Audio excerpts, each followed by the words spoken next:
Okay, so you sent over some really fascinating stuff, and today we're diving deep into a specific part of the Forged Act, Yeah. Section 313. Right. And this section is all about limiting the flowdown, the mandatory flowdown of contract clauses Yep. to subcontractors, specifically those providing commercial products or services. So basically, we're looking at how much of the main contract automatically gets passed down to those subcontractors. Exactly. And for our listeners, it's crucial to grasp this recommendation, how it might be implemented, and what preparations you might need to make. Keep in mind, this deep dive is part of a whole series, exploring the recommendations within the Forged Act. Right. Now, for anyone who might not be totally familiar with the term, when we talk about flow down in the world of government contracts, we're essentially talking about which clauses from the main contract with the government have to be included in those subcontracts with other companies. That's it. All right, so Section 313, let's get into it. What's the core idea here? So before we jump in, it's important to mention that the mitigations and the measures of success are suggested by the reviewer of the Forged Act, and the alternative approaches are identified as potential alternative approaches. Okay, good to know. Now, Section 313 wants to add a new section, Section 3459, to Title 10 of the U.S. Code. Got it. The main idea is to limit this flowdown of contract clauses to subcontractors dealing with commercial products and services. Yeah. And they want to restrict those requirements to only legally mandated clauses. So, the clauses that the law requires to be in the contract, not just those added for policy or specific agency preferences. So in a nutshell, it's about simplifying things, right? Yeah. Making it less complex to work with the DoD on commercial items. Exactly. And, this isn't something new. Efforts to streamline DoD procurement and lessen the burden on these commercial subcontractors, well, they've been going on for decades.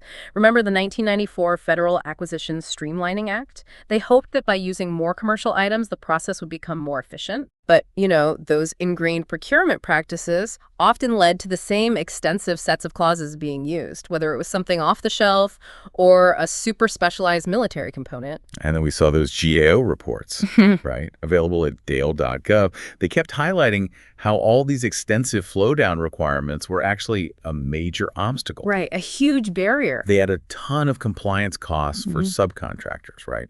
And that basically discourages commercial companies from even thinking about working with the DoD. Makes sense. I mean, who wants to learn a whole new language just for one project? Exactly. And even later attempts, like the 2016 NDAA, which tried to prioritize commercial items, it didn't completely fix the problem. The Congressional Research Service, you can find them at crsreports.congress.gov, they kept pointing out this over-application of clauses. Things like complex cost accounting standards being used for commercial subcontracts where they just didn't make sense. It's like, requiring a baker selling cookies to the Pentagon to follow the same financial reporting as a defense contractor building aircraft carriers. Right, a total mismatch. It sounds like this really hindered efficiency and innovation in a big way. I mean, we're talking about Defense Science Board studies, critiques straight from innovation.defense.gov, all saying the same thing. This complexity really slows down the adoption of new technology and makes it harder for the DoD to tap into the dynamism of the commercial world. Precisely. And this is where Section 313 of S.5618 comes in, introduced by Senator Roger Wicker in December 2024. It's like, the culmination of years of calls for simplification. Analyses over at discover.diadic.mil suggest that, it's trying to restrict flowdown to only legally required clauses, those explicitly listed under 10 U.S.C. Section 3452, a clear signal that the DoD is starting to prioritize commercial efficiency. So we've got the historical context, the why behind this. Now let's look at the potential positive impacts, right? The desired effects. If this recommendation is implemented as envisioned, how might things change for those working with or wanting to work with the DoD? What are the positive takeaways for our listeners? Well, first and foremost, a big goal is to drastically reduce the compliance burden on subcontractors, especially those focused on the commercial market. Makes sense. By limiting flowdown to just legally mandated clauses, these companies won't be swamped with all these contract-specific requirements that don't align with their normal practices. It removes a huge barrier to entry. Less red tape means smoother operations and lower costs. And you mentioned simplifying subcontracts with a single commercial clause. How would that actually work? So the idea is to move away from those commercial item subcontracts that can have tons of flow-down clauses, sometimes even hundreds. Wow. Instead, you'd have a standardized single clause with all the necessary legal requirements. Ah, I see. This would greatly reduce administrative work for both prime contractors and their commercial subcontractors. And I imagine this would lead to more commercial subcontractors wanting to work with the DoD. Right. It makes it more appealing if the regulatory hurdles are lower and there's less paperwork. Absolutely. Lowering that perceived regulatory burden could open doors to a much larger group of commercial firms. That could mean fresh innovation and more competition, which ultimately benefits the DoD. And it would mean better alignment with standard commercial business practices, right? Yeah, the DoD has its own regulatory framework, but when it can align its procurement processes with how commercial businesses usually operate, you get more efficiency and smoother collaborations. And then, of course, this could significantly speed up the contracting process, right? Faster contract execution. Exactly. Reducing the complexity of negotiating flow-down clauses for commercial subcontracts streamlines the entire process of getting contracts in place. It becomes much faster. Now, we all know that big changes can have unintended consequences. So let's look at the potential negative impacts of this recommendation. What challenges or downsides might come up? This is super important to consider. One potential problem is weakened oversight of subcontractors if fewer clauses are being flowed down. This could mean less accountability regarding performance and sticking to DoD objectives. If there are fewer contractual tools to work with, ensuring compliance could get tricky. And even though a single clause approach is simpler, we might lose some of the nuanced requirements that are crucial for certain specialized projects, even when they involve commercial items. Yeah, that's a valid point. A one-size-fits-all clause might not be right for every situation. Another concern is that traditional defense contractors who are used to operating under a lot more flow-down requirements might see this as uneven playing field. Right. They might feel at a disadvantage compared to commercial subcontractors who now have fewer regulations. And what about missing crucial safeguards that are currently included in those more detailed flow-down clauses? That's a big worry. With fewer clauses, there's a chance we overlook important safeguards, things like quality control, cybersecurity, even preventing fraud. Often, those detailed clauses have specific provisions to mitigate those risks. And of course, with any major change in regulations, there's always the chance of initial confusion and delays. For sure, if it's not implemented carefully with clear guidance, it could cause confusion among contracting folks in the DoD and the subcontractors themselves, leading to delays. Okay, so the success of this recommendation really depends on how these potential downsides are addressed. What mitigations the organization will take to diminish the negative impacts have been suggested to ensure we maintain oversight and accountability. The reviewer proposed a few key strategies. To address the oversight concern, they suggested periodic audits specifically to check subcontractor compliance, even without a long list of clauses. That seems like a good step. Even with fewer clauses, you need a way to verify that subcontractors are meeting basic requirements. What about those situations where a single clause might not cover all the specific project needs? The idea is to keep the option of adding tailored clauses when there's a clear documented need for project-specific requirements. This adds flexibility within the simplified framework. So not a total elimination of additional clauses, but they need to be justified. How do we level the playing field for traditional contractors who might feel at a disadvantage with these changes? The suggestion is to standardize baseline requirements that apply to all contractors, whether they're providing commercial or non-commercial items. This would create more consistent obligations across the board. What about mitigating the risk of losing critical safeguards and increased fraud with fewer clauses? The proposal is to enhance training for DoD personnel, focusing on fraud detection and prevention that isn't solely reliant on tons of contract clauses, building awareness and skills to spot potential issues through other means. And lastly, how do we minimize confusion and delays during the initial rollout? They recommend a phased implementation with clear, easy-to-access guidance materials and ongoing support for DoD personnel and contractors as they adapt. It seems like these mitigations are really about finding balance, getting the efficiency gains without losing necessary oversight and accountability. Now, let's think about putting this into practice.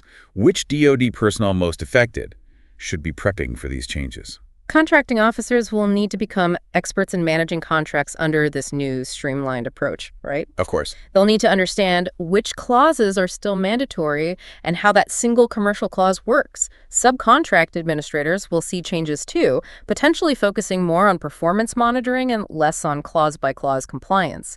And importantly, legal and compliance staff will be super busy, especially at the beginning. I can imagine. With the anticipated revisions to the DFARS, the Defense Federal Acquisition Regulation Supplement expected within 180 days, that means a lot of work for them as they adjust regulations and provide guidance. A period of adjustment for sure. Now, who might push back against this recommendation and why? Who are the stakeholders opposed and their rationale? Well, traditional defense contractors might be concerned that the reduced burden on commercial subcontractors could put them at a disadvantage. They're used to working under stricter requirements, right? Yeah, their perspective makes sense. And then DoD auditors and congressional oversight bodies might worry about reduced oversight and accountability with subcontractors if there are fewer clauses.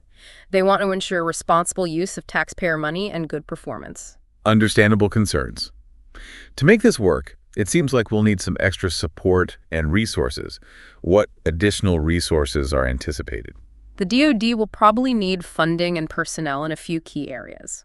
First, for revising the DFARS to reflect the new rules.